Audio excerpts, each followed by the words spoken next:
उत्तर प्रदेश के एक छोटे से गांव रामपुर में एक गरीब लड़का रहता था जिसका नाम था रवि। रवि बहुत मेहनती था, लेकिन उसका परिवार बहुत गरीब था। उसके पिता किसान थे और माँ घर का काम करती थी। घर में पैसे की कमी थी, लेकिन रवि के सपने बहुत बड़े थे। हर सुबह रवि जल्दी उठता, खेतों में अपने पिता की मदद करता और फिर स्कूल जाता। गांव के लोग अक्सर कहते, गरीब का बेटा है, क्या बड़ा आदमी बनेगा? लेकिन रवि बस मुस्कुरा देता। रवि को पढ़ाई बहुत पसंद थी, लेकिन उसके पास न अच्छे कपड़े थे न किताबें। वह अपने दोस्त की पुरानी किताबों से पढ़ाई करता था। कई बार तो उसे स्कूल जाने के लिए चप्पल भी नहीं मिलती थी। एक दिन स्कूल में टीचर ने पूछा, तुम बड़े होकर क्या बनना चाहते हो? सब बच्चे हंसते हुए बोले, डॉक्टर, इंजीनियर। रवि खड़ा हुआ और बोला, मैं अपने गांव को बदलना चाहता हूं। पूरी क्लास हंसने लगी। एक साल गांव में बहुत भयंकर सूखा पड़ गया। खेत सूख गए, फसल बर्बाद हो गई और लोगों के पास खाने तक की कमी हो गई।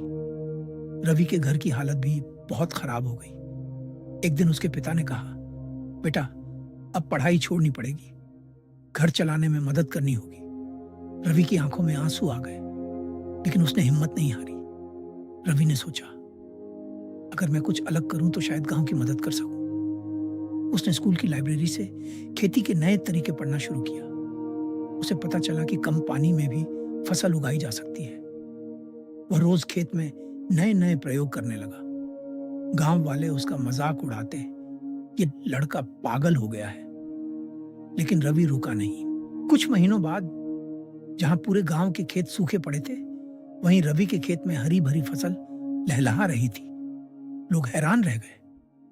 गांव के सरपंच ने पूछा, ये कैसे किया तुमने? रवि ने सबको अपने तरीके समझाए। धीरे धीरे गांव के बाकी किसान भी वही तरीका अपनाने लगे।